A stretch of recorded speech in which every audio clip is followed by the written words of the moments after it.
श्री क्षेत्र गहिनीनाथ गडावरती काही चोर चोरी करण्यासाठी आले होते. काही चोर चोरी करण्यासाठी आले होते. भाऊंनी हाक मारली, नावानेच हाक मारली बरं का गुरुजी.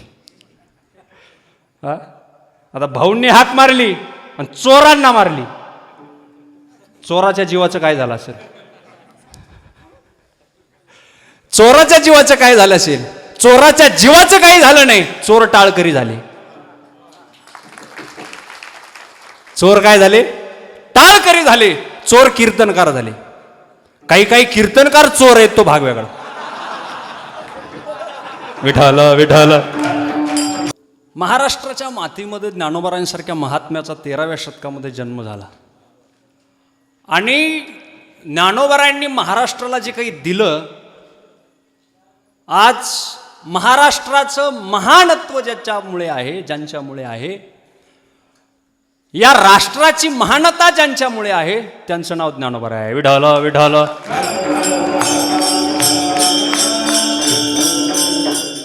या भारतभूमीमध्ये, हिंदुस्थानामध्ये अनेक राष्ट्र होते, अनेक राजवटी होत्या. आणि त्या राजवटींमध्ये अनेक संत जन्माला आले, अनेक राजकारणी जन्माला आले, अनेक समाजधुरी जन्माला आले, अनेक समाजसुधारक जन्माला आले.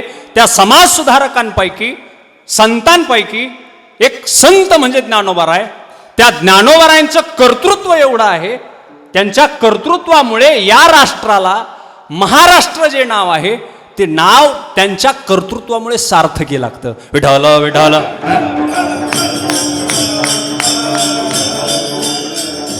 त्यांनी जे या राष्ट्राला देणगी दिली, या राष्ट्राला, या समाजाला, या लोकांना, तुम्हा आम्हाला त्यांनी जे दान दिलं, त्यांनी जे दिलं आपल्याला, त्याचा परिणाम आज महाराष्ट्रामध्ये प्रत्येक घरात अध्यात्म पोहोचलेलं आहे. प्रत्येक घरामध्ये आज अध्यात्म कशाला म्हणतात, ज्ञान कशाला म्हणतात, परमार्थ कशाला म्हणतात, परमार्थ कशाला म्हणतात, शास्त्र कशाला म्हणतात, संत कशाला म्हणतात, हे या महाराष्ट्राच्या प्रत्येक घरातल्या प्रत्येक जीवाला माहिती आहे, प्रत्येक व्यक्तीला माहिती आहे. नवे नवे या महाराष्ट्राच्या मातीमध्ये जर मनुष्य जन्माला आला, या मातीमध्ये जर त्याने जन्म घेतला, तर या मातीमध्ये जन्म घेतल्यानंतर त्याला हे सर्व प्राप्त होतं. आणि त्याचे कारणीभूत ज्ञानोबाराय आहेत. विठाल विठाल.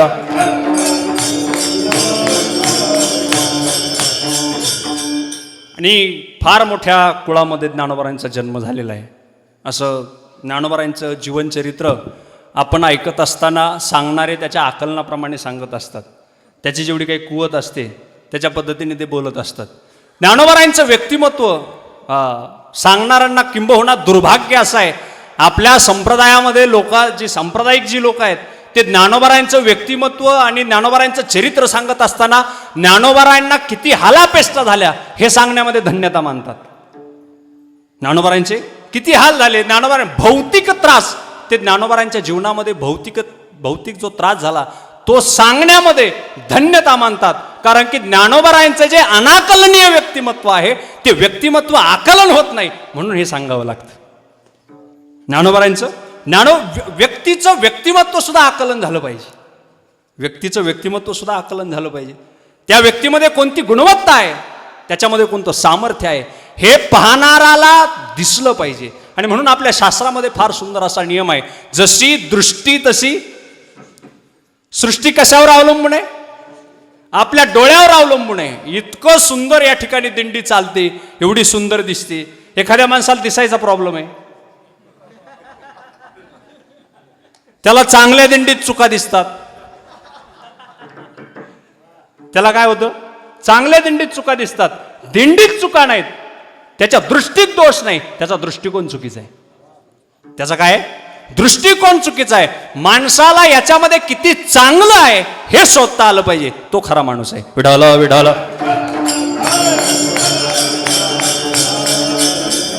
तुम्ही हे करू नका हे म्हणण्यापेक्षा तुम्ही जे करताय ना, त्याच्यामध्ये किती तुम्ही उत्तमता देता, तुम्ही जे कर्तृत्व करताय, तुम्ही जे कार्य करताय, तुम्ही जी क्रिया करताय, ही क्रिया किती उत्तम आहे हे समाजाला, हे लोकांना सांगता आलं पाहिजे. किंबहुना ज्ञानोबा ज्ञानेश्वरीमध्ये सांगतात, ज्ञानोबा म्हणतात, समोरच्या माणसामध्ये जर दोष असतील, समोरच्या माणसामध्ये दोष असतील तर आपल्या दृष्टीने ते दोष फेडता यावेत. आपल्या दृष्टीने एवढी दृष्टीमध्ये सामर्थ्य असलं पाहिजे. पुढीलाची दोख आपुले दिठी करोनी चोख. आपल्या दृष्टीने समोरच्या माणसामध्ये जर दोष असतील तर ते आपण पाहिल्यानंतर किंबहुना तुमच्या दृष्टीमध्ये एवढं सामर्थ्य पाहिजे की समोरच्या माणसाच्या अंतकरणातला दोष निघून गेला पाहिजे. याला म्हणतात संतांचा दृष्टिकोन आणि याला म्हणतात संतांची दृष्टी. तुम्ही म्हणाल कसं काय, पटवून द्या, उदाहरण सांगा. एक समोरच्या माणसामध्ये चोरी करण्याचा दोष आहे. समोरच्या माणसामध्ये काय चोरी करण्याचा दोष आहे आणि तुम्ही त्याच्याकडे पाहिलं तर तो चोर नाही, चोराचा सज्जन होतो. चोराचा सज्जन होतो. हे संतांच्या दृष्टीमध्ये असलेलं सामर्थ्य. श्री क्षेत्र गहिनीनाथ गडावरती काही चोर चोरी करण्यासाठी आले होते. भाऊंनी हाक मारली, नावानेच हाक मारली बरं का गुरुजी. आता भाऊंनी हाक मारली आणि चोरांना मारली. चोराच्या जीवाचं काय झालं असेल? चोराच्या जीवाचं काय झालं असेल? चोराच्या जीवाचं काही झालं नाही. चोर टाळकरी झाले. चोर काय झाले? टाळकरी झाले. चोर कीर्तनकार झाले. काही कीर्तनकार चोर आहेत, तो भाग वेगळा. विठाल विठाल.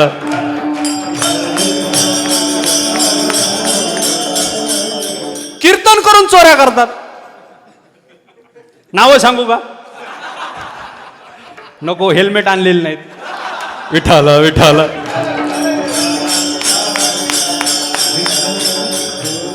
संतांच्या दृष्टीमध्ये ते सामर्थ्य आहे. वारणीला भगवान बाबांचा दौरा गेला होता, लोणी वारणीला. आणि एक अर्धांड शरीराचा तरुण, हातामध्ये जाळी आहे, लागूर आहे, पाशे आहेत, पोते आहेत, वाघुरे आहेत, सुनी आहेत, काय चिकाटी आहे, हे सगळं शस्त्र अस्त्र घेऊन निघालेत. खांद्यावरती टाकलेलं आहे आणि भगवान बाबा असे पारावरती बसलेले आहेत. गावामध्ये येऊन सगळी लोक बाबांच्या जवळ बसलेले आहेत.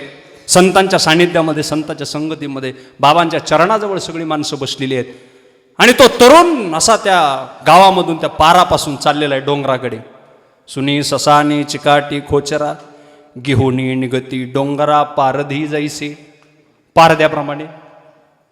पारद्याप्रमाणे तो तरुण काय झालेला आहे? शिकारीला निघालेला आहे. बाबांनी विचारलं, का हो, तो कोण आहे? लोक म्हणले, बाबा तुम्ही विचारू नये आणि आम्ही सांगू नये. म्हटले कशामुळे? त्याला विचारा तरी कुठे चाललाय? ते म्हटले, गावात असा एकही मायका लाल नाही, असा एकही मायका लाल नाही जो त्याला विचारेल कुठं चालला. तो तिकडचा इकडे येईल. ज्ञानोबा सांगतात, एखादा बैल जर कठाळ्या जर फिरत असेल गावात तर त्याला जाऊन टक्कर देऊ नये. त्याला चुकून बाजूला निघायचं. बरोबर की नाही? कठाळ्याला जाऊन टक्कर द्यायची नाही. कठाळ्या दिसला की आपलं गावात कठाळे असतात. भारजोडीत आहेत का? एक कठाळ्या मला माहिती आहे. विठाला विठाला.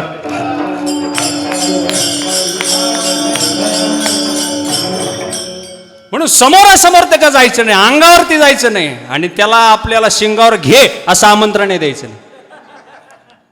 आम्हाला काय कर बाबा, तू काय कर, शिंगावर घे असं आमंत्रण सुद्धा त्याला द्यायचं, त्याच्याकडे जायचं नाही. लोकांनी सांगितलं, बाबा आम्ही त्यांना विचारणार नाही तुम्ही कोण आहेत आणि कुठे चाललेत. तुम्हाला विचारायचं असलं तर विचारा. बाबांनी सांगितलं, बरोबरच्या माणसाला सांगितलं, जा त्याला बोलून आणा. तो माणूस भीत गेला. सांगितलं, खंडू. बाबांनी बोलवले. काय सांगितलं? बाबांनी बोलवले. खंडोमध्ये असणारे सगळे दोष गेले आणि संत खंडो बाबा झाले. नुसतं बाबांचा शब्द कानावरती पडला. याला म्हणतात आपल्या दृष्टीने समोरच्या माणसाकडे पाहिल्यानंतर त्याचे दोष निघून जावेत. त्याचे दोष आपल्याला चुकीचं दिसूच नाही. आणि आपल्याला जर चुकीचं दिसत असेल तर आपण समजून घ्यायचं आपण पतनाच्या मार्गाला चाललेलो आहोत. विठाल विठाल.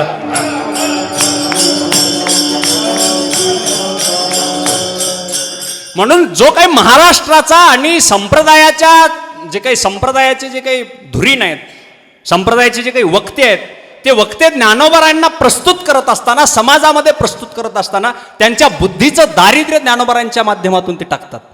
त्या बुद्धीच्या दारिद्र्याच्या साच्यामध्ये ज्ञानोबारायांचं व्यक्तिमत्व बसवतात. ज्ञानोबारायांचं व्यक्तिमत्व काय करतात ते स्वतःच्या बुद्धी दारिद्र्याच्या साच्यामध्ये स्वतःचं जे काही बौद्धिक आकलन, जे काही कमतरता आहे, स्वतःचा बुद्धिक विकलांगपणा जो काय आहे, तो विकलांगपणा ते या सगळ्या अभ्यासकांना दाखवून देतात. विढाल विढाल.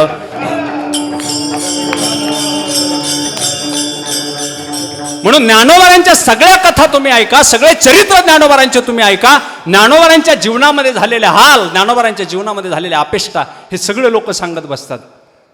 तुम्ही ज्ञानोबारांच्या हालापेष्टा सांगता. ज्ञानोबारांनी एवढे ग्रंथ लिखाण केलं, समग्र ज्ञानोबारांचं वाङ्मय तुम्ही पहा. ज्ञानोबारांच्या वाङ्मयाकडे तुम्ही पाहिल्यानंतर तुमच्या लक्षात येईल एकाही शब्दामध्ये ज्ञानोबाराय असं म्हटले नाही की मला जीवनात त्रास झाला.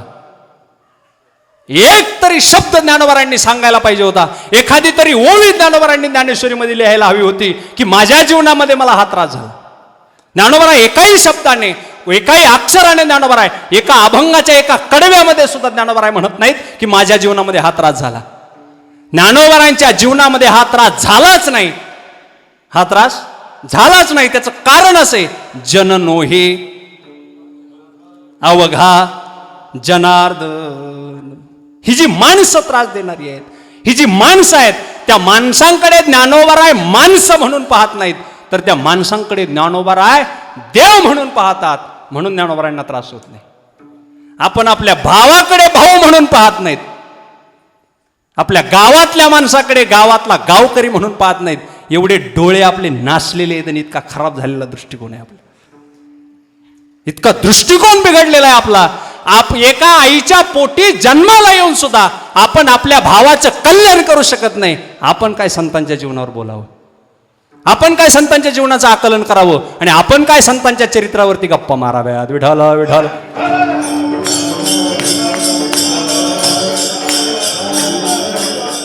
संतांना हे सगळे माणसं जे समोर बसलेले आहेत, ज्ञानोबाराय समोर बसलेल्या माणसांना म्हणतात, तुम्ही संत माझी आकडा दिठीचा कराल बहुडा, तई तुम्हा माने एवढा होईन मी. समोर बसलेले कोण आहेत? संत समोर बसलेले ज्ञानोबारायांच्या प्रवचनाला बसलेले माणसं नाहीत. तसं कीर्तनाला माझ्या समोर बसलेले हे माणसं नाहीत, तर हा प्रत्येक माणूस भगवान बाबा आहे. विठाल.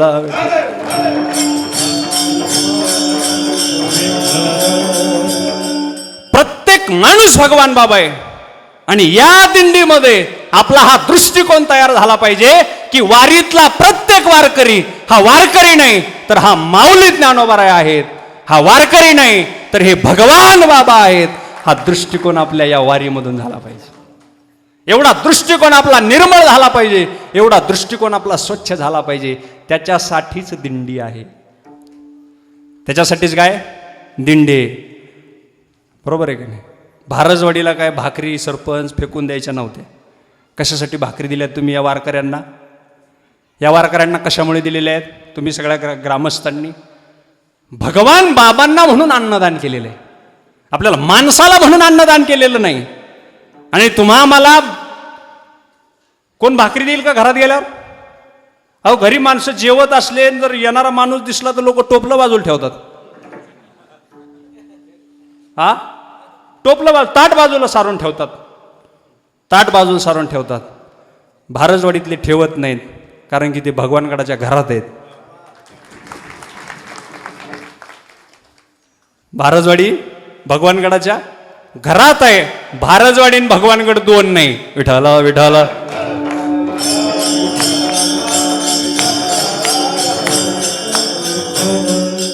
म्हणून हे अन्नदान ही जी लोक करतात, अन्नदान करण्याचं जे काही कारण आहे, त्या गावांचा, त्या लोकांचा दृष्टिकोन असा आहे की माझ्या दारामध्ये आलेला, माझ्या गावामध्ये आलेला प्रत्येक वारकरी हा सद्गुरू संत भगवान बाबांचा अंश आहे. सद्गुरू संत भगवान बाबांचा काय अंश आहे. आणि म्हणून आपण एक लक्षामध्ये ठेवायचंय, आपल्याकडे लोक भगवान बाबांचा अंश म्हणून पाहतात. आपण भगवान बाबांची अंश असल्यासारखं वागलं पाहिजे. बरोबर आहे की नाही? तुम्ही या पताकाच्या खाली आलेला आहात. भगवान बाबांच्या ज्या पताका चालतात त्या पताका कोण आहेत, तर ते भगवान बाबा आपलं प्रतिनिधित्व करतात. त्या पताकांच्या छत्रछायेखाली आपल्याला पंढरपूर पर्यंत जायचंय. त्याची मर्यादा, त्याचा अवमान आणि त्याचं उल्लंघन एका सुद्धा वारकऱ्याकडून आपल्याकडून होता कामा नये. आणि होत असेल तर त्या पताकाच्या छत्रछायेखाली आपल्याला चालण्याचा अधिकार नाही. हा प्रश्न स्वतःला विचारावा माणसाने. दिंडीतली माणसं तुम्हाला सांगणार नाहीत. चोपदाराच्या तोंडाला फेस आला आमच्या. चोपदार फेस बघा बरं. लोकांना आवरू फेस आलाय.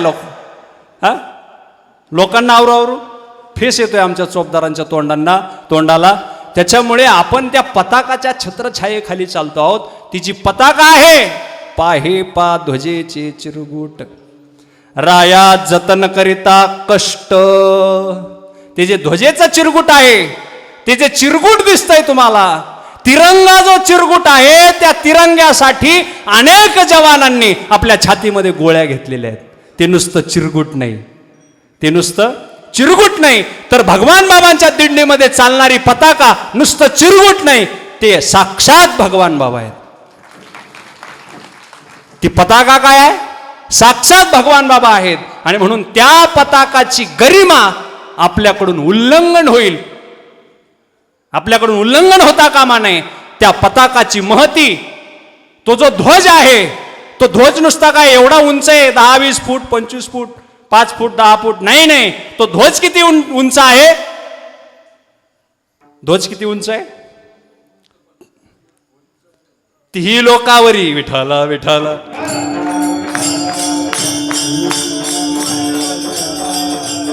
उभारिला ध्वज तीही लोकावरी, ऐशी कीर्ती चराचरी. ऐशी ज्याची काय? हा, ऐशी चराचरी कीर्ती ज्याची. जमते विठ्ठल विठ्ठल.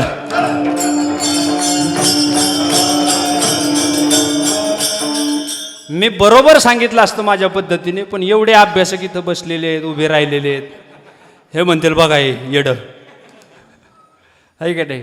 म्हणून नानाही या ठिकाणी बसलेत. हे हा जो काही ध्वज आहे, हा ध्वजाची जी काही उंची आहे, भगवान बाबांच्या ध्वजाची जी काही उंची आहे, त्याला त्रिभुवन ठेंग नाही. विठ्ठल विठ्ठल.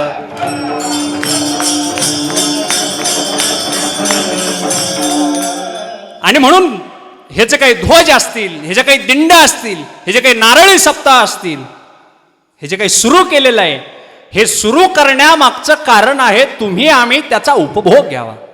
तुम्ही आम्ही त्याचा अध्यात्माचा उपभोग घेण्यासाठी, परमार्थाचा उपभोग घेण्यासाठी हे सप्ताह आहेत, हे गड आहेत, या दिंड्या आहेत, हे फड आहेत, हे कीर्तनकार आहेत, हे टाळकरी आहेत. हे सगळे कशासाठी आहेत? हे सगळे कशासाठी घडवलेत? तुम्ही भाकरी देऊन हे जे काही पोचलेत, हे कशासाठी पोचलेले आहेत? तर अध्यात्माने धवळून काढण्यासाठी, हे विश्व तत्वज्ञानाने धवळून काढण्यासाठी, ज्ञानेश्वरीने हे विश्व धवळून काढण्यासाठी, तुकोबारांच्या गाथ्याने हे विश्वजीवन, हे मानव जीवन, हे समाज जीवन धवळून काढण्यासाठी ह्या तुम्ही आम्हाला भाकरी दिलेल्या आहेत.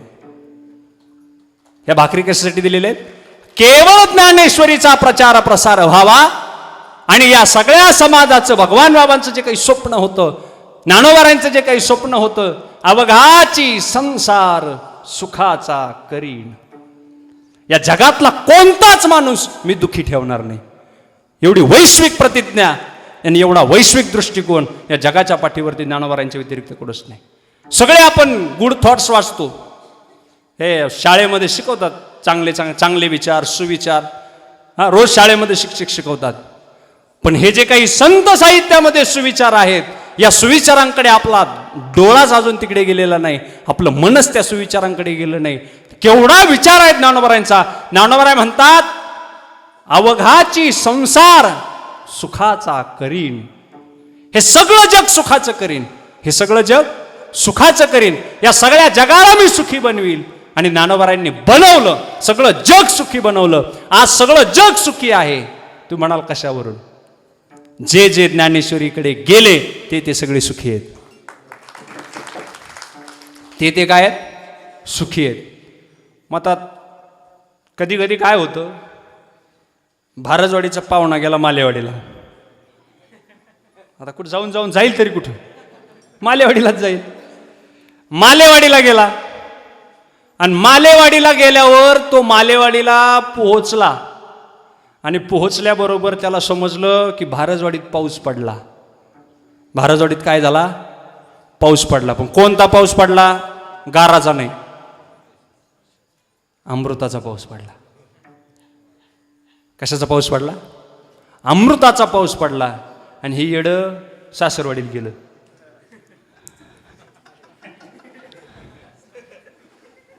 सासरवाडीला लिमिटेड गेलं पाहिजे. विठ्ठल विठ्ठल.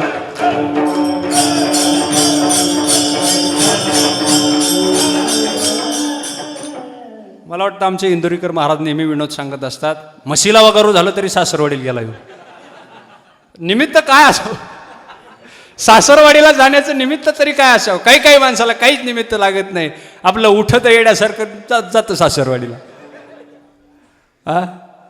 हे सासरवाडीला गेलं, भारजवाडीत अमृताचा पाऊस पडला आणि हे तिकडंच राहिलं. हे तिकडंच राहिलं. तसं आपलं झालंय. भगवानगडावरती अमृताचा पाऊस पडतोय, पण त्या पावसात आपल्याला जायचं नाही. विठाला विठाला.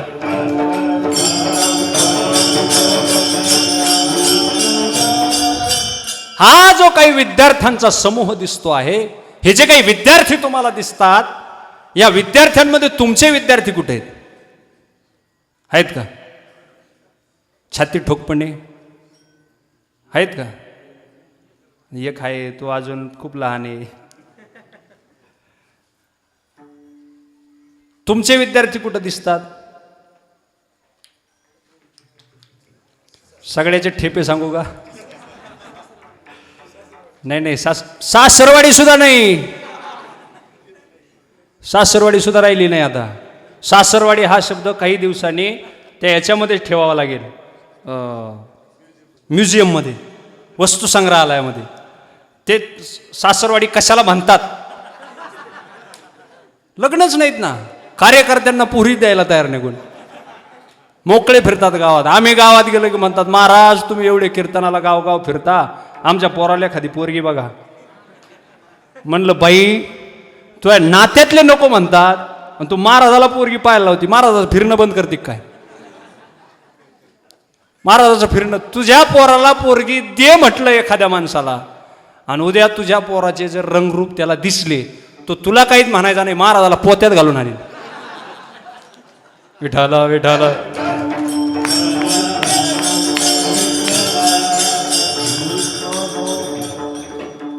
कुठं आलं होतं आपलं? विठाला विठाला.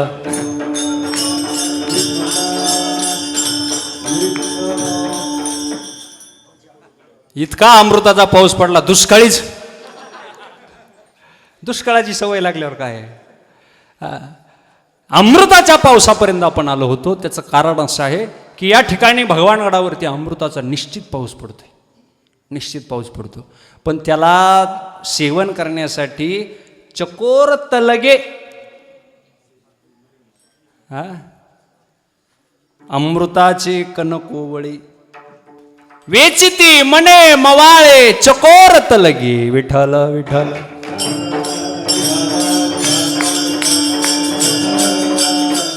शारदीचे चंद्रकळे माझी अमृत कनकोवळे, ती वेचिती मने मवाळे चकोर तलगे. मन मवाळ असावं, मन मवाळ असावं आणि चकोराच्या पिलाप्रमाणे ते अमृताचे कण खाता यावेत. अमृताचे कण खाता यावेत. अमृताचं कण खाण्याचं परमभाग्य आपल्या जीवनामध्ये नाही, त्याला कोणी काय करावं? विढाला विढाला.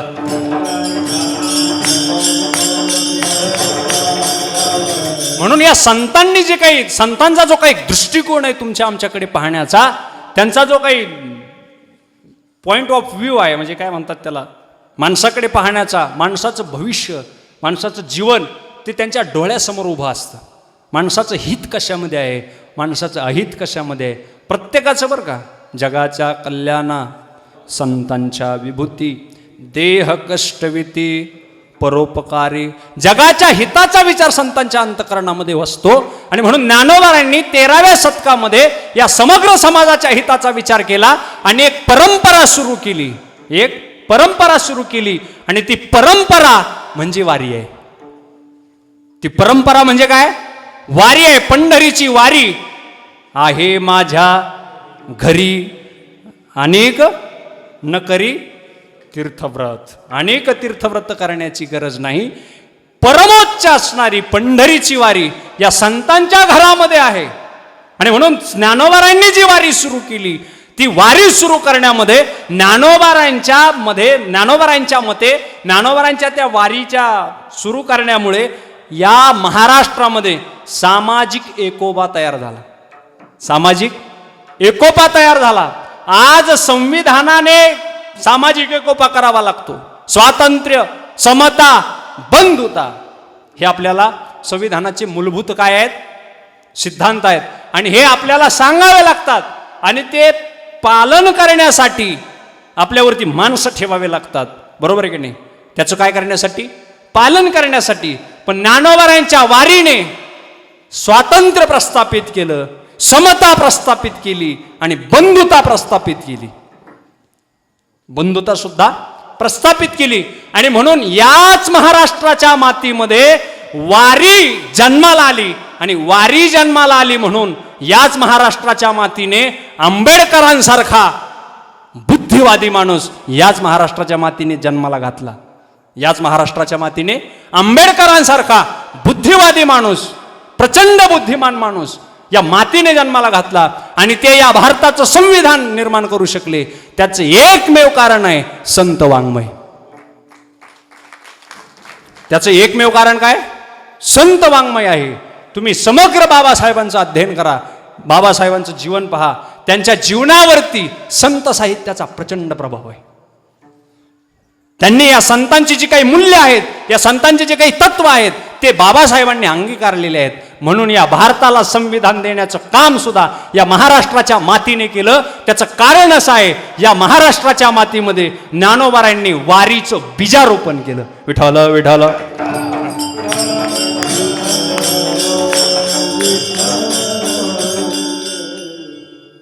वारीचं काय केलं? बीजारोपण केलं. ही वारी या समाजामध्ये. आणि त्याच्यामुळे सामाजिक उन्नती झाली. सामाजिक काय झाली? उन्नती झाली. समाजामध्ये एकोपा वाढला. समाजामध्ये एकोपा वाढला. एकमेकांच्या सुखदुःखामध्ये एकमेकांचा आदर वाढला. अहो, पंढरपूरला जाणारा प्रत्येक वारकरी एकमेकाच्या पाया पडतो. पाया पडे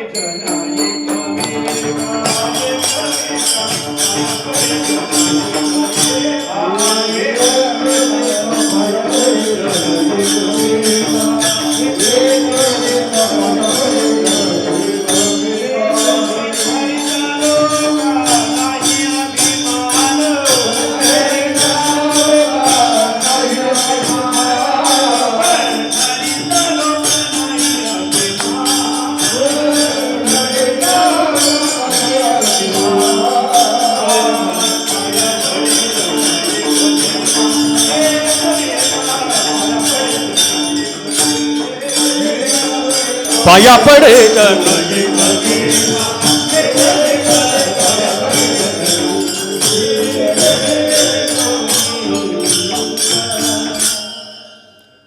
पाया पडी जन एकमेका पंढरीच्या लोका नाही अभिमान.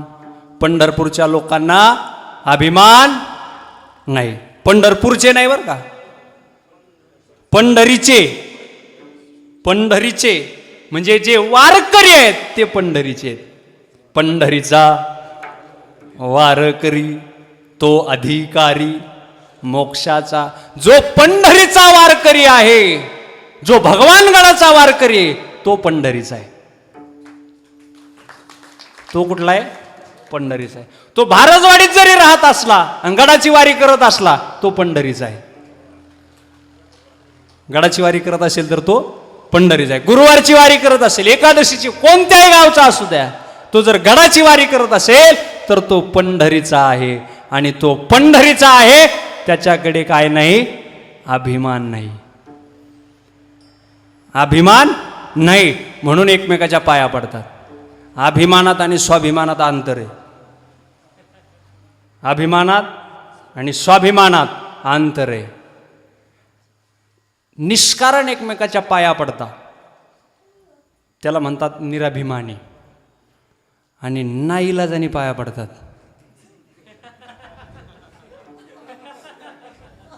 जी जी जी विठ्ठल.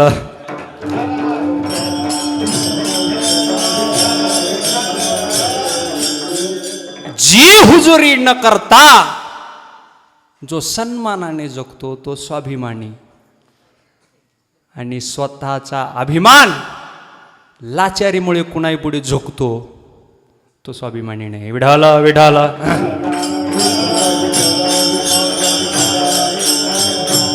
म्हणून स्वाभिमानामधलं आणि अभिमानामधलं अंतर समजून घेतलं पाहिजे.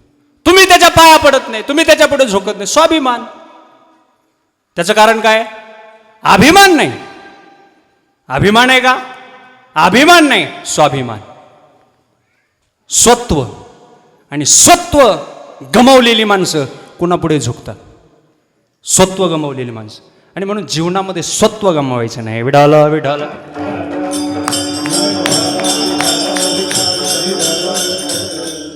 म्हणून निराभिमानी आहेत, पाया पडतात.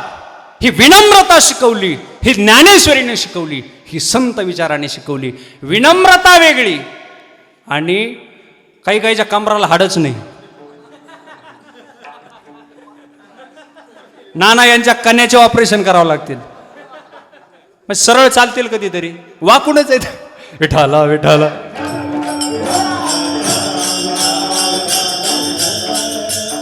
यांचे नेमकं मणक्याचे किती मणी घसरलेत, यांच्या मणक्याचे मणी पाहावे लागतील. नेमकं किती घसरलेत? 2 घसरलेत का 4 घसरलेत का मणकाच नाही? प्रश्न आहे. विठाला विठाला.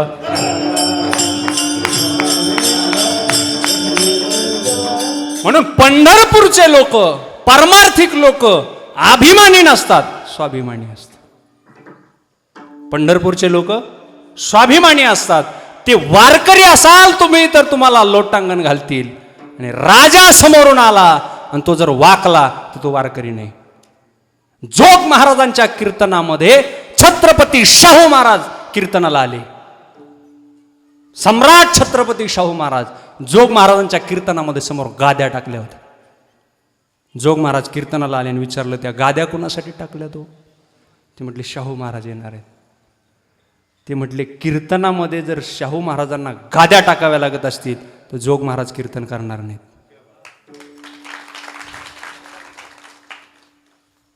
आणि आमच्या महाराज लोकाला जिल्हा परिषदचा सदस्य सोडा, सरपंचाला सुद्धा सरपंच करावं लागते. सरपंचाला सुद्धा सरपंच करावं लागते. बिना कन्याचे आहेत. विठाला विठाला.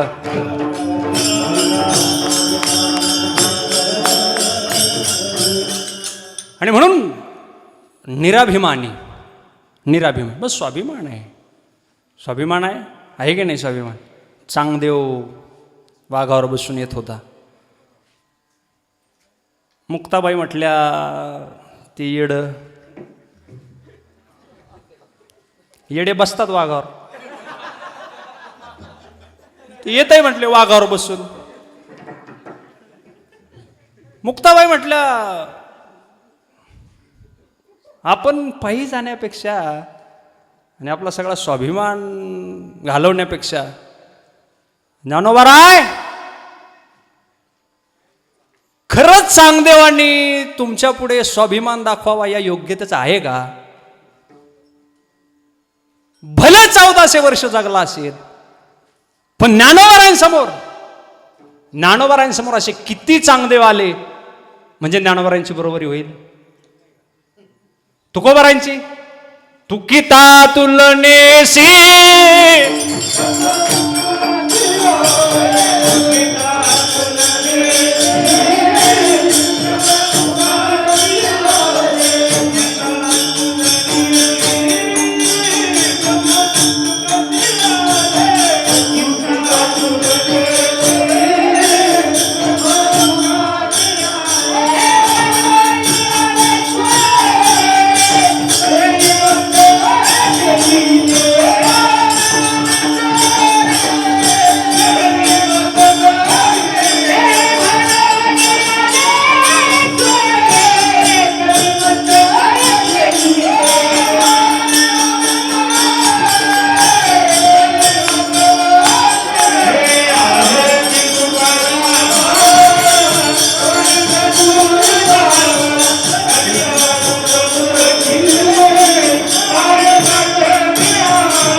तुकिता तुलनेसी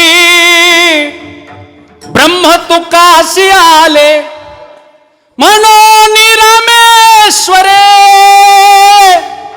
चरणी मस्तक ठेविले आरती तुकारामा स्वामी सद्गुरु धामा. तुकोबारांची तुलना करायची झाली तर एकीकडे ब्रह्म टाकावं लागेल आणि एकीकडे ब्रह्म टाकलं तर तुकोबारांचंच पारडं जड भरेल. एकीकडे ब्रह्म टाकलं तर तुकोबारांचं पारडं जड भरेल. मग असे चांगदेव किती टाकावेत पारड्यात. विठाला विठाला.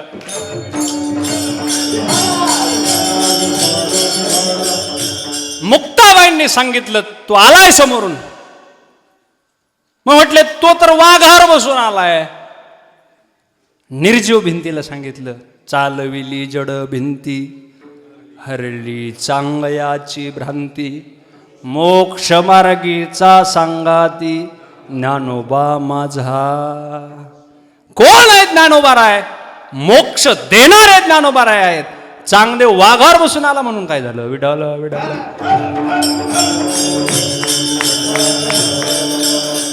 म्हणून स्वाभिमान वेगळा आणि अभिमान वेगळा. संतांकडे स्वाभिमान आहे. ज्या देहोमध्ये तुकोबारांच्या अंगावरती पाणी टाकलं, तुकोबारांचा गाथा बुडवला, ज्याने बुडवला त्याला पायावरती मस्तक ठेवायला लावलं, याला म्हणतात स्वाभिमान. याला म्हणतात. काही काही बायको बोलली तर 4-4 दिवस रुसून जाते. बायको बोलल्यावर 4-4 दिवस रुसणारे माणसं. तुकोबारांनी रामेश्वर भट्ट पायावरती झुकवला. रामेश्वर भट्ट म्हणजे काय?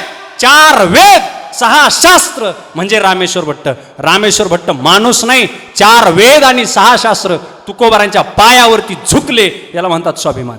विठाल विठाल.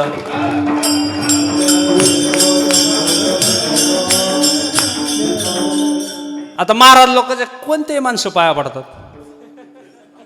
त्याच्या डोक्यात वेद आहेत. ते वेड, इंग्लिश वेड. ते मेड असतं, मॅड. ते मॅड.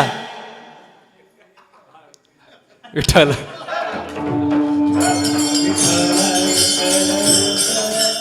त्याला वाटतं माय लोक पाया पडत आहेत. काय येडा झाला तू?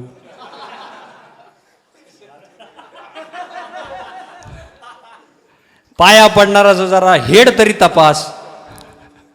एवढा मेड होऊ नको. विठाला विठाला.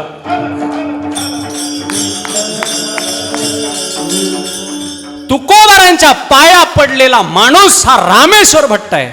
तुकोबारांच्या पाया पडलेला माणूस हा रामेश्वर भट्ट आहे. ते झुकवतातच त्याला संत म्हणतात. लोक म्हणायचे शास्त्री बाबा ऐकतच नाहीत. ऐकत नाहीत, झुकवतात. ऐकत नाही, न ऐकणं नाही, झुकवणं. हा, तुम्ही तर जास्त साक्षीदार आहेत. तो फेजा तोंडावर होते तुम्ही. विठाला विठाला.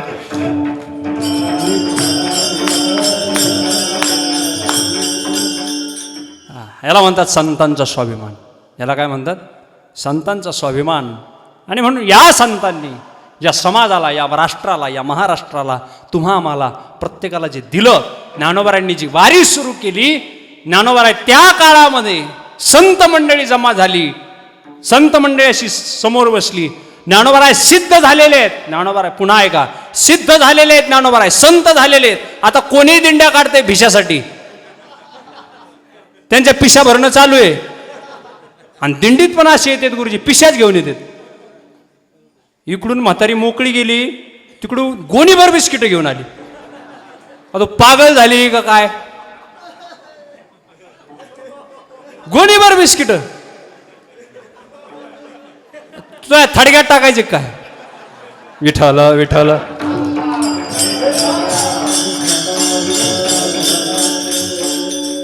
खायापुरते 2 बिस्किटाचे पुढे घेतले, भरपूर झालं. त्या वाटणाऱ्या माणसाचे चेंगरून मारायची बारी. वाटावा वाटावा की नाही वाटावं, बरोबर शिस्तीने. आपलं पोट आपल्यासाठीच आहे, वारकऱ्यासाठीच दिलेलं आहे. सन्मानाने जर त्याने दिलेला अन्नाचा शीत जर तुमच्या पोटामध्ये गेला, तर त्याने जे अन्नदान केलं त्याचं पुण्य त्याला घडेल. सन्मानाने फक्त आपल्या पोटामध्ये जावं. आणि आपल्या पोटाला किती लागत आहे हे आपल्याला कळलं पाहिजे. 10 पुढे घेते तू म्हणजे विठ्ठल विठ्ठल.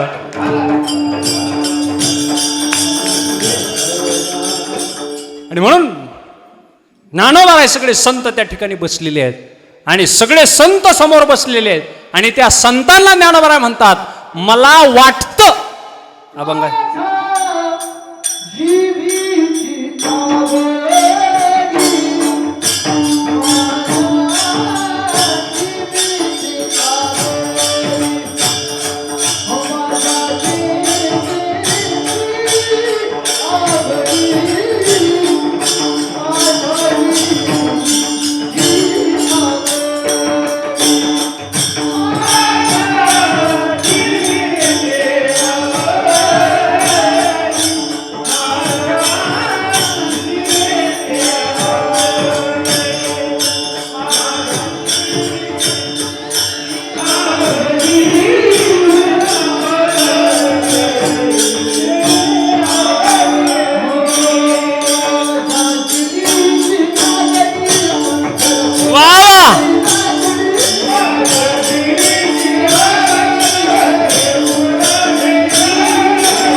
ज्ञानोबारांना असं वाटतं.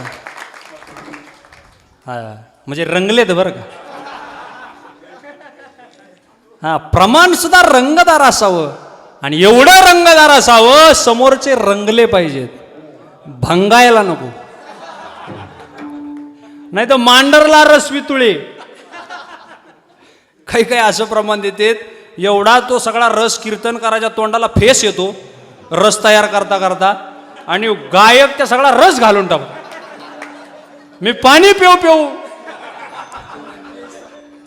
रस आणतोय आणि तुम्ही रंगवले. विठाला विठाला.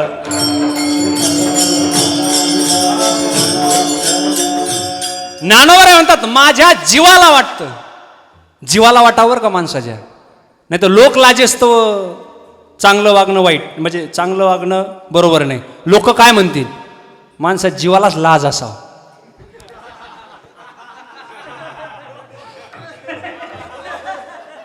लाज कशाला असावं? जीवाला लाज वाटली. माणसं म्हणतात अरे तुला थोडी तरी जीवाला तुला लाज वाटते का नाही वाटते. जीवाला, जीव हा म्हणजे जीव म्हणजे अंतिम आहे माणसाचं. नाही तर माणसं म्हणतात ना तुमचं काय बाबा चांगलं झालं तर बरंच आहे ना, आम्हाला काय आमचं काय ना नाही. कुठून वाटतं? ओठातून. खरंच चांगलं व्हावं वाटतं का? ओठातून वाटतं चांगलं व्हावं, पोटातून वाटत नाही. ज्ञानोबा म्हणतात मला माझ्या जीवाला वाटतं, माझ्या जीवाला वाटतं, मनाला वाटत नाही. मनाला 5-5 मिनिटाला पदार्थ गोड वाटत असतात. हा झाला की तो झाला की तो, त्या माशीसारखं ह्या फुलावर बस, त्या फुलावर बस, त्या फुलावर बस. 5-5 मिनिटाला फुलं आवडतात, त्याचं नाव आहे मनाला आवडलं. पोरगी पाहायला गेला, लग्न केलं, ते बुद्धीला आवडलं. नंतर 4-5 वर्षांनी वाटतं उगच केलं. त्याला म्हणतात बुद्धीला आवडलं. त्याला काय म्हणतात? बुद्धीला आवडलं. एक सम्राट आहे. एक कोण आहे? सम्राट आहे. अनेक राण्या त्याच्या दरबारामध्ये आहेत, तरी सुद्धा भांडे घासणारी त्याला आवडते. तो तिच्यासोबत लग्न करतो. राण्या आहेत एकीकडे, तरी सुद्धा भांडे घासणारींसोबत लग्न करतो.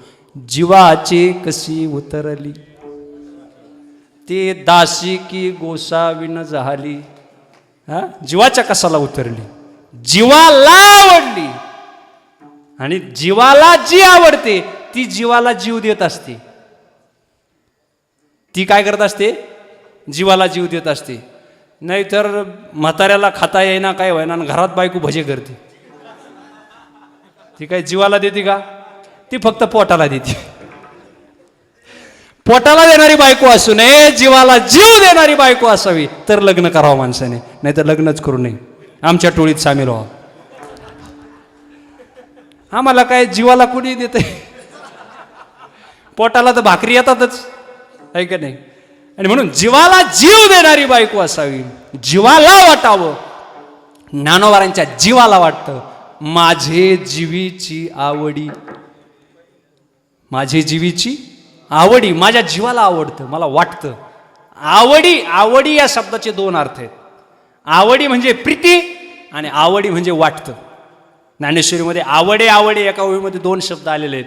एके ठिकाणी आवडेचा अर्थ आहे आवडतं, प्रीती, आणि एके ठिकाणी आवडेचा अर्थ आहे त्याच ओळीमध्ये त्याच ठिकाणी त्या शब्दाचा अर्थ आहे वाटतं. तर तसं ज्ञानोबा म्हणतात माझे जीवीची आवडी, माझ्या जीवाला वाटतं. माझ्या काय करावं? पंढरपुरा नेईन गुढी. पंढरपूरला मी काय करेन?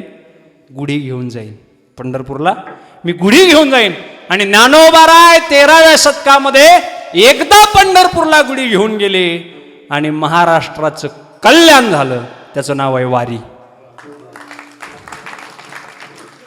महाराष्ट्राचं सर्वांगीण उन्नयन करणारी, सर्वांगीण उत्थान करणारी या काय असेल या महाराष्ट्रामध्ये, तर त्याचं नाव आहे पंढरीची वारी. विठ्ठल विठ्ठल.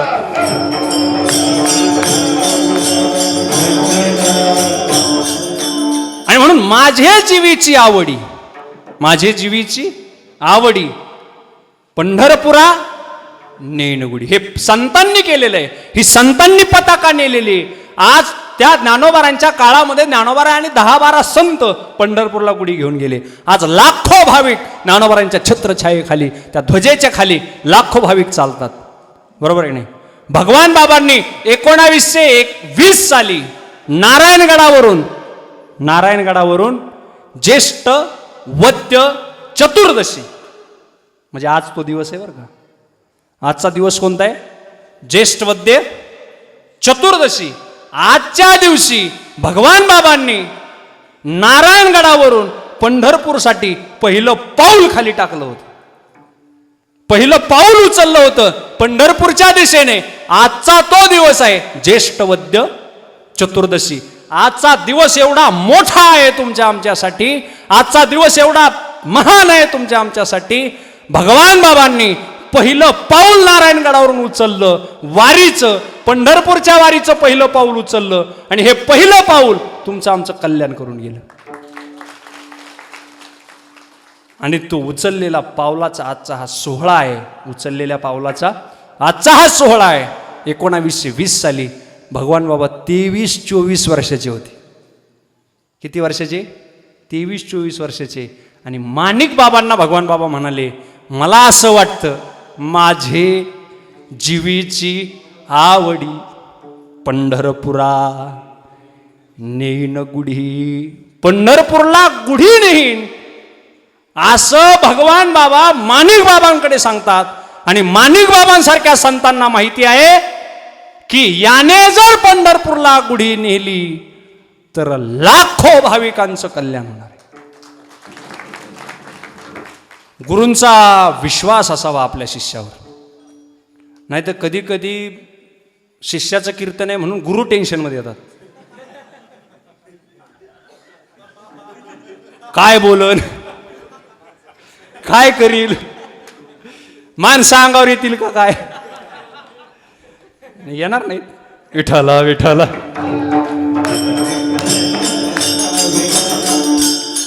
एक शास्त्रज्ञ होता आणि विमान उडवण्याचं शिकवणारा तो प्रशिक्षक होता. ऐका बरं का, कोणतं विमान कसं उडवायचं पायलटांना प्रशिक्षण देणारा तो काय होता, वैमानिकांना प्रशिक्षण देणारा तो शिक्षक होता. आणि ते प्रशिक्षण पूर्ण झालं, क्लास पूर्ण झाला त्यांचा सगळा, आणि आता दिवस आला प्रॅक्टिकल. मग एक विमान आलं, त्या विमानामध्ये ते विद्यार्थी बसले विमान उडवण्यासाठी, आणि ते सगळे गुरुजन ते त्या विमानामध्ये बसले. आणि त्या गुरुजनांना सांगितलं गेलं की आता विमान टेक ऑफ होणार आहे, आता विमान काय होणार आहे, आकाशामध्ये जाणार आहे, तुम्ही तुमचे सीट बेल्ट लावा. सगळ्या शिक्षकांनी पटापटा पटापटा सीट बेल्ट लावले. पण गुरुजी सारखे हाडाचे शिक्षक होते, गुरुजींसारखे हाडाचे शिक्षक होते. गुरुजी हाडाचे शिक्षक कशामुळे सांगतोय तुम्हाला, आमचे हाडं मोडूस तर हाणतात.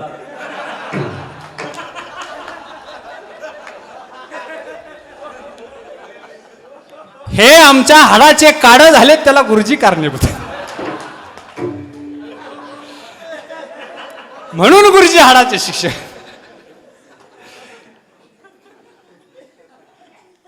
गुरुजी सारख्या शिक्षकांनी बेल्टच लावला नाही.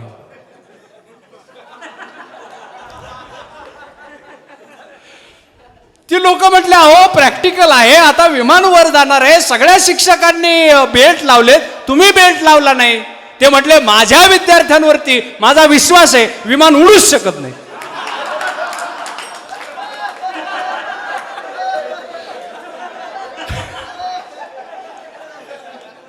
विठाला विठाला.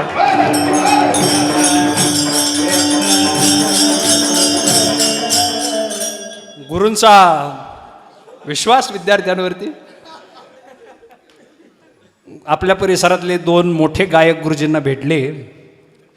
गुरुजींना म्हटले गुरुजी काय विद्यार्थी तयार केले तुम्ही, त्यांच्या मागे म्हणता येणार पुढे म्हणता येणार.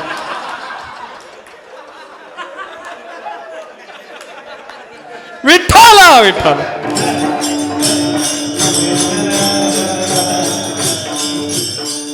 असा गुरुजींचा एक लाडका विद्यार्थी आहे. इथं आहे. विठ्ठला विठ्ठला.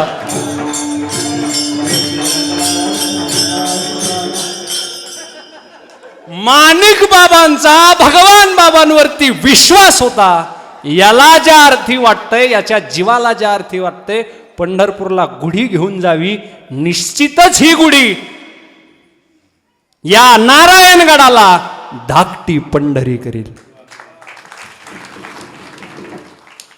आणि त्या गुढीने नारायणगडाचा धाकटी पंढरी केली. नारायणगडाची धाकटी पंढरी कोणी केली? भगवान बाबांनी जी गुढी खांद्यावरती घेतली, त्या गुढीमुळे नारायणगडाची पंढरी झाली. नारायणगडाचीच पंढरी नाही झाली, जिथं जिथं भगवान बाबा गेले तिथं तिथं पंढरी झाली. जिथं जिथं भगवान बाबा गेले, ज्या ज्या ठिकाणी भगवान बाबा गेले त्या त्या ठिकाणी पंढरपूर झालं. त्याचं कारण असं आहे, त्यांच्या जीवाला पंढरपूर आवडतं.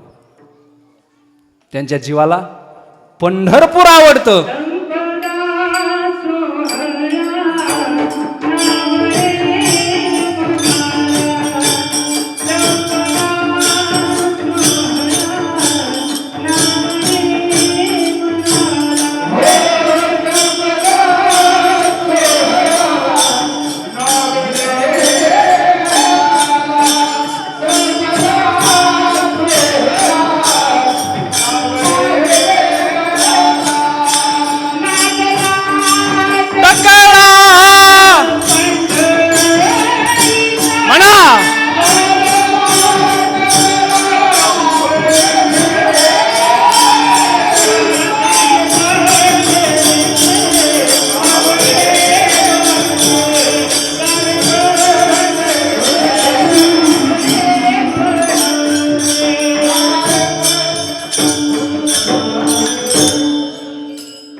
रेकॉर्डिंग माझ्या फायद्याची, वारकऱ्याच्या काय फायद्याची? हा, आमचे माऊली बाबा म्हणतात रेकॉर्डिंग चालू आहे, तुमच्या फायद्यासाठी चालू द्या, उद्या चालले पाहिजे ना. नाही तर ते म्हणतील 10च्या पुढं तुम्ही चालवलं, पुन्हा आम्हाला चालाय म्हणताय. विठाला विठाला.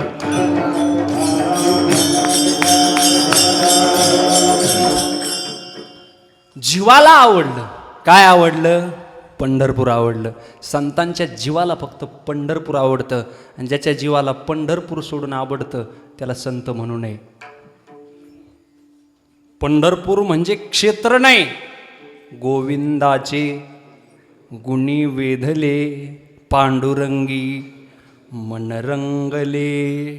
ज्याचं मन पांडुरंगाच्या रंगाने रंगून गेलेलं आहे, ज्याचं मन पांडुरंगाच्या रंगाने रंगून गेलेलं आहे, तो संत आहे. पांडुरंगी मन रंगले. मन पांडुरंगाने रंगले म्हणून पंढरपूर आवडतं.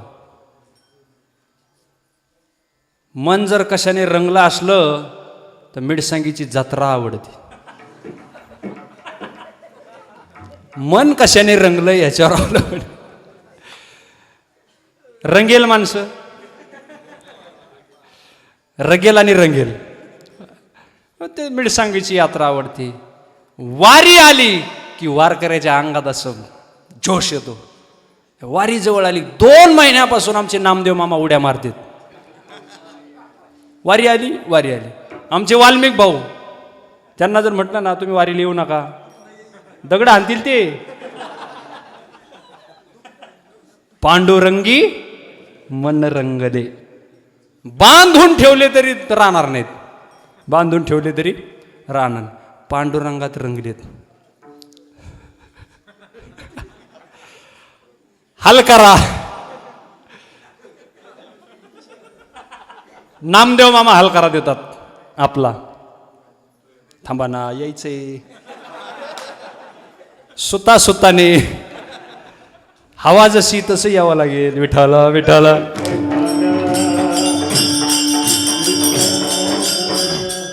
नामदेव मामा हलकारा देतात.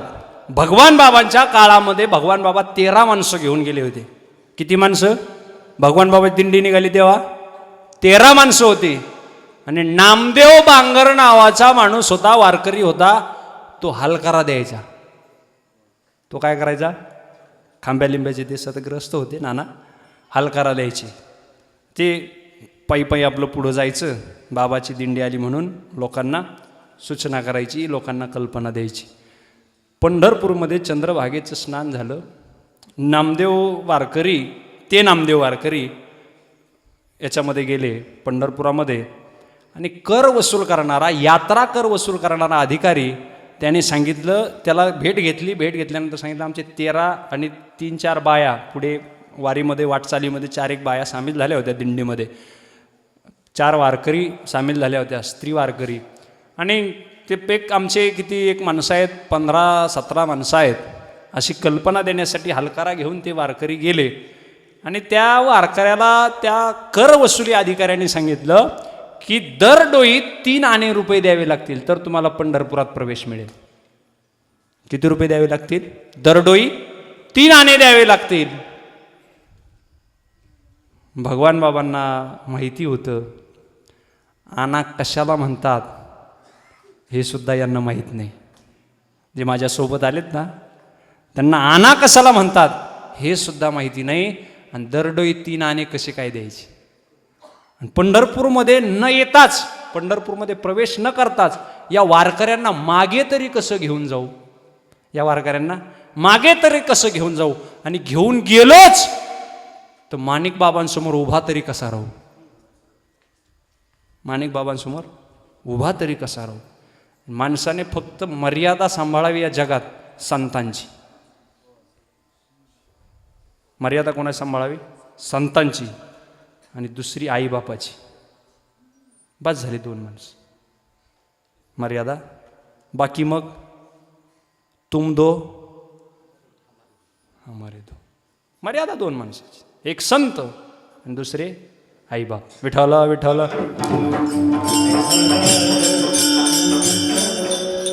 भगवान बाबांना माहिती होतं या वारकऱ्यांना मी जर पंढरपूरला घेऊन गेलो नाही तर या जगात यांना पंढरपूरला कोण घेऊन जाईल, यांचा वशिला आहे का कुठं, यांना कोण घेऊन जाईल. मग भगवान बाबांनी त्या वारकऱ्याला सांगितलं, नामदेव वारकऱ्याला सांगितलं की जा स्वामी महाराजांकडे जा, बंकट स्वामी महाराजांकडे. बंकट स्वामी महाराजांकडे तो वारकरी गेला आणि सांगितलं भगवान बुवा यांनी दिंडी आणली, 13-14 वारकरी 15-16 वारकरी आहेत त्यांच्या दिंडीमध्ये, आणि कर मागितलाय. काय केलाय? कर मागितलाय. स्वामी महाराजांची ताकद होती त्या काळामध्ये, व्यक्तिमत्व असं होतं. स्वामी महाराजांनी त्या अधिकाऱ्याला सांगितलं भगवान बाबांच्या दिंडीकडून, भगवान बुवांच्या दिंडीकडून कर घ्यायचा नाही. भगवान बुवांच्या दिंडीकडून कर घ्यायचा नाही.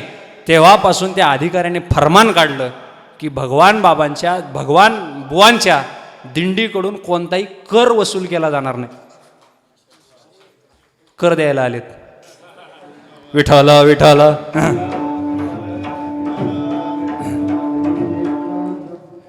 कर वसुली अधिकारी मागच आहेत. तुम्ही सीएम कडे आले थेट. सेम विठ्ठल विठ्ठल.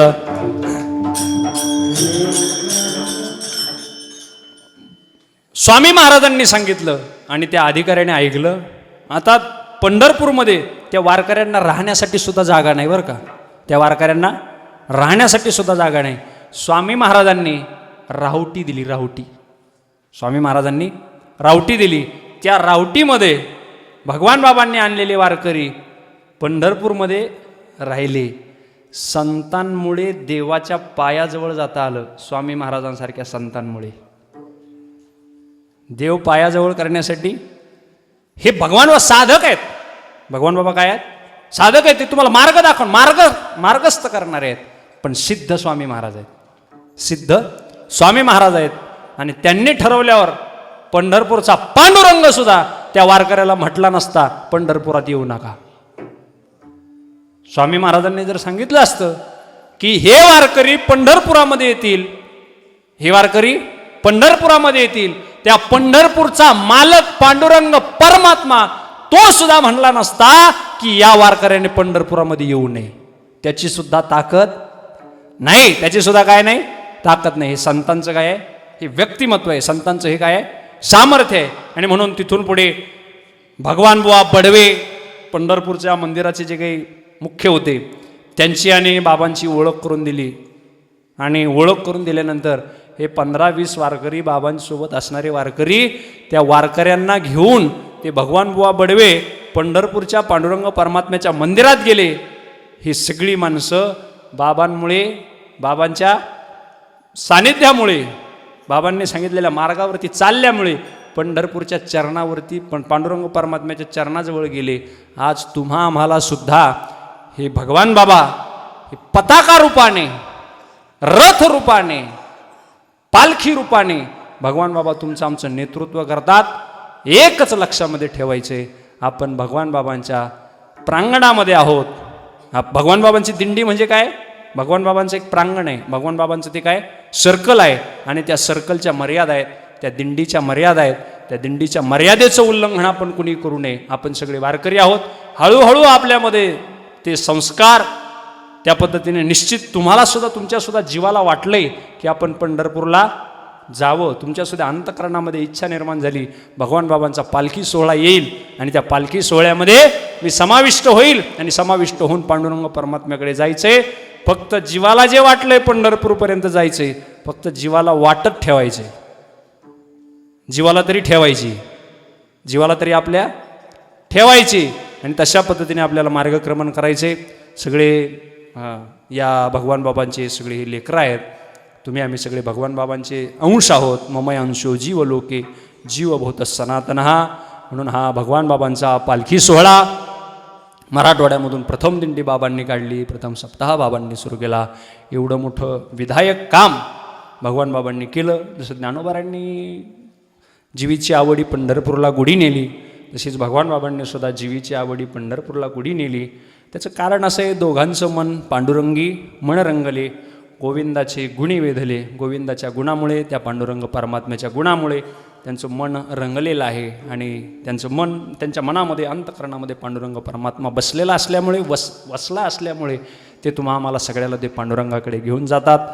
आजचा हा आपला वारीचा प्रवास, पहिल्या दिवसाचा हा प्रवास आहे आणि आजच्याच दिवशी ज्येष्ठवद्य चतुर्दशी, आजच्याच दिवशी भगवान बाबांनी ही पताका खांद्यावरती घेतली होती. एवढा मोठा पवित्र दिवस, या पवित्र दिवसाच्या निमित्ताने आम्ही सगळे त्या आनंदामध्ये, त्या सोहळ्यामध्ये सगळे समाविष्ट झालेलो आहोत. निश्चित आम्ही सगळे भाग्यवान आहोत. तुम्ही सगळे वारकरी, त्याचबरोबर आमचे हे सगळे फडाची माणसं, ही सगळी विद्यार्थी आमचे सगळे, आम्हाला जन्म देणारी एकच आई आहे आणि आम्ही सगळे एकाच आईच्या पोटातून जन्माला आलेलो आहोत आणि ती आमची जननी म्हणजे शास्त्री बाबा आहेत. ही सगळी शास्त्री बाबांची कूस आहे. ही सगळी काय? शास्त्री बाबांची कूस आहे आणि आमचा तो ज्ञानदाता, आमचे ते बाप आहेत, आमची ती आई आहे. आणि आम्हाला जरी आईबापांनी जन्म दिला असला तरी आम्हाला साधक म्हणून, सिद्ध म्हणून, संत म्हणून, ज्याच्या त्याच्या योग्यतेप्रमाणे ज्याला जो जन्म मिळाला असेल तो फक्त शास्त्री बाबांमुळे, श्री गुरु स्वामीजींमुळे. आणि म्हणून आम्ही सगळे श्री गुरु शास्त्री बाबांचे, श्री गुरु स्वामीजींचे आम्ही मुलं आहोत.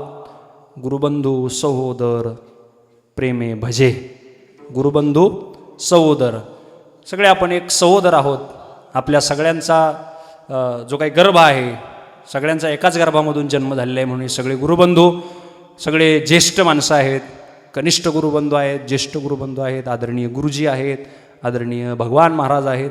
सगळ्यांचा नामोल्लेख करणं शक्य नाही, परंतु सगळे या वारीमध्ये चालणारे सगळे आपण एकत्र आहोत. सगळे आपण भगवान बाबांचे लेकरं आहोत. ही गरिमा, याचं पावित्र्य आपण सांभाळायचं आहे. भजनामध्ये चालण्याचा प्रयत्न करायचा आहे, कीर्तनामध्ये येण्याचा प्रयत्न करायचा आहे. हे आपल्या हिताचं कल्याणच आहे. एवढंच या ठिकाणी आमच्या गुरुवर्यांनी जी काही बुद्धी दिली, आमच्या गुरुवर्यांची जी काही कृपाछत्र आमच्यावरती आहे, त्याच्यामुळे एवढं बोलता येऊ शकतं. जे काही चुकलं असेल त्याला काही माफ करू नका, राहू द्या तसंच. हां, म्हणून झालेली सेवा भगवान बाबांच्या, ज्ञानोबा तुकोबांच्या, श्री गुरु शास्त्री बाबांच्या, श्री गुरु स्वामीजींच्या आणि तुम्हा सर्व मायबाप वारकऱ्यांच्या चरणी समर्पित करतो आणि सेवेला पूर्ण विराम देतो. विठोबा रखुमार.